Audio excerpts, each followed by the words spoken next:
everyone, welcome back to Talya Full Tilt. I am Talya Ginsburg.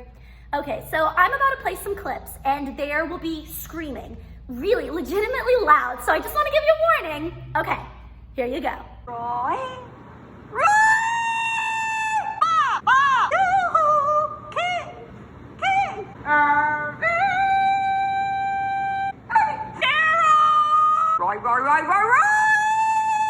These are clips from the husband calling competition. This is a contest that takes place at the Iowa State Fair, and basically a video from the 2017 competition went viral, and I saw it, and first I thought, this is amazing, and second I thought, I need to know more. So I spoke to the expert. My name is Jeremy Parsons, and I serve as CEO of the Iowa State Fair. Coordinating all the efforts here on the fairgrounds to get ready for the fair each year. I'm one of those typical Iowa kids. I think my first Iowa State Fair was when I was like 2 months old. Spent some time working here as an intern through high school and college, and then went off, spent some time at the Missouri State Fair and at the Clay County Fair in Spencer, Iowa, and then just back here at the Iowa State Fair.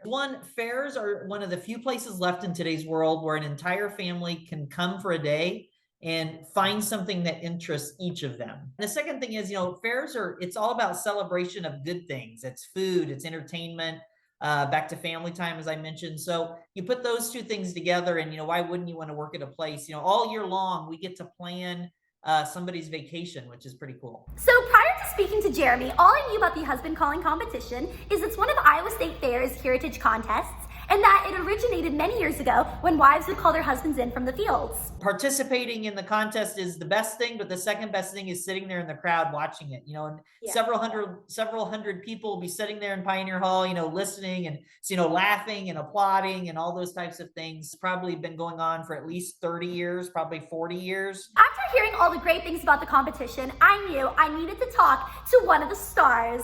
And I'm thrilled to say that I was able to talk to the 2021 first place and 2023 third place winner, Cammie Pohl. I'm about to play more screaming. Randy! Randy! Randy! Randy! Please come! I have dinner ready for you! Randy, my love!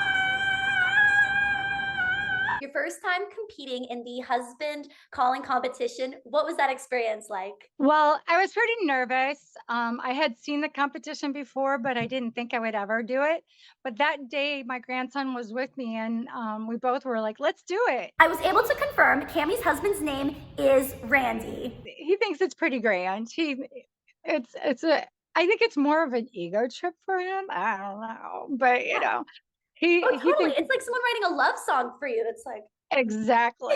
And the husband calling competition is not the only unique contest at the Iowa State Fair. Both Jeremy and Cammie filled me in on some of the other eccentric contests they have. Next is the mom calling contest. Yeah. And the kids say, Mom, Mom, Mom. I'm like, ugh. The mullet contest and Mr. Legs. Air guitar competition. The best bagger competition. And it's literally people from across the state that work in grocery stores and bag your groceries in a sack. It's a competition on who can do that the best. Hog hollering contest. Twins contest, like twins most look alike, least alike. The butter cow. That's a big, huge, there's always a line. It's a full-size cow carved out of butter. I don't know if you're familiar with a cow chip, but a cow chip is obviously excrement from a cow, that's dried and it kind of looks like a Frisbee. And so there's a competition to see how far you can throw that. And Cammie is not only a competitor in the husband calling competition. I do show my antique spoons. I've won over 7 blue ribbons for my antiques. You have, correct me if I'm wrong, one of the world's largest spoon collections. It's the largest souvenir spoon collection, and we counted over 12,426 souvenir spoons, but that wasn't all of them. There was a lot of spoons that didn't even make it in the cases because I didn't have enough time. Like I said, I'm going to be opening up that spoon museum, and then one of my t-shirts, one of my friends says, you should put that on a t-shirt and sell it at your museum. It says, I wasn't born with a silver spoon in my mouth, so now I buy them. My great-grandmother got me started with her collection. collection. And when I first got my first home is when I opened up her boxes, because she instructed me not to open them until I got married or my first home. And I bought our first home 5 months after she passed away. So I opened them up and I saw them. And I'm like, I'm going to have to start collecting spoons. So Yeah. every time I traveled anywhere, and I traveled quite a bit because I was a travel agent and a tour guide, and everywhere we went, we would try to find a spoon from that area. We're having the spoon convention, believe it or not. There is a spoon club on the East Coast and a spoon club on the West Coast, and they're coming here to my area for their convention in September. I'm hoping to have a little party down at the museum with them. Spoon And party.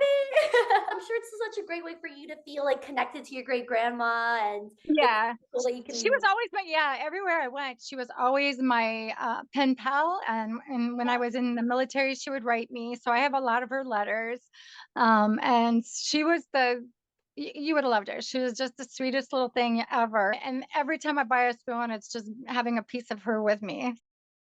There you have it, a synopsis of this treasure. I want to say a big thank you to Jeremy, Cammie, and others who assisted me with the coordination of all of this. And a shout out to the Iowa State Fair. It is a pleasure getting to talk to kind people about what they love. And as always, signing off, this has been Talya Full Tilt with Talya Ginsburg. See you next time.